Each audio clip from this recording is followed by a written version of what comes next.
ഉണക്ക പാർട്ടിക്ക് സെമിനാർ പോലും. നീ കൂടുതൽ ഉണക്കണ്ട കേട്ടാ. വേറെ ഒരു പണിയില്ല.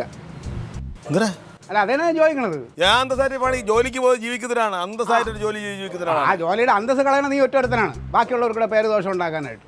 നീ പത്രം വായിക്കായിരുന്ന പത്രം വായിക്കണം. അത് ആ പണി കേട്ടാ. ഞാൻ കാശ് കൊടുത്ത് ഞാൻ വരുത്തുന്ന പത്രം എന്റെ വീട്ടിന് തിണ്ണേരുന്ന് ഞാൻ വായിക്കും. നിനക്ക് തരാൻ കുഴപ്പം? നട്ടുച്ചയ്ക്ക് ഉച്ചയ്ക്കും ചിലപ്പോൾ രാത്രി 12 മണിക്ക് ഇരുന്ന് വായിക്കും. ഉച്ചക്കർക്കുള്ളവരാണ് ഇങ്ങനെയൊക്കെ ചെയ്യണത്. മാന്യമായിട്ടുള്ളവർ രാവിലെ വായിക്കും. നീ നിന്റെ നീയല്ലേ ഇപ്പൊ ഇങ്ങോട്ട് ചൊറിയാൻ വന്നത്? എന്ത് ഞാൻ ചൊറിഞ്ഞ്? നിനക്ക് ഞാൻ നല്ല കവളി മണൽ വെട്ടി തരാം. നീ നാക്ക് മേടിക്കും. നിന്റെ നാക്കിന് അത്ര ചൊറിച്ചിലാണെങ്കിൽ നാട്ടു നടപ്പുള്ള ഒരു കാര്യം ഞാൻ ചോദിച്ചാൽ ഇപ്പൊ എന്താണ് തെറ്റ്? ഞങ്ങളെ പാർട്ടി നീ അത് പിടിക്കണ്ട കേട്ടാ. ഞങ്ങളെ ഉണക്കെയാണ് ലൂക്കിലാണ് എന്തായാലും നിനക്ക് ബുദ്ധിമുട്ടൊന്നുമില്ല. നീ പാർട്ടി നീ അതിലേക്ക് സംഭാവന നിന്റെ സമ്പാദ്യം ഒന്നും എടുക്കണല്ലോ. ഓ നീ നിന്റെ പാർട്ടിക്ക് ഞാൻ സംഭാവന ചെയ്യാൻ പോണേ. നീ ഭയങ്കര കുറവൂടെ ഉള്ളു. നീയൊക്കെ ഞാൻ പറഞ്ഞില്ലേ നീ അധികം വെളച്ചിലെടുക്കരുത്. ഞാൻ ഇവിടെ ഇരുന്ന് പത്രം വായിക്കും. നിനക്ക് എന്താണ് കുഴപ്പം? അത് ചിലപ്പോൾ രാവിലെ ആയിരിക്കും, രാത്രി ആയിരിക്കും. സ്റ്റേഷനിൽ തന്നെ വേണമെന്നുണ്ടെങ്കിൽ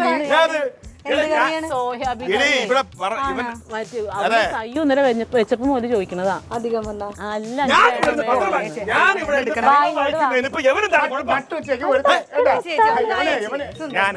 അല്ല ഞാൻ പറഞ്ഞു നിന്റെ ഉച്ചക്കറിൽ ആരും ഇടപെടൂല. എന്റെ ഇടപെടേണ്ട കാര്യം എന്റെ വീട്ടിൽ ഞാൻ നീ കൊണ്ടുപോയാൽ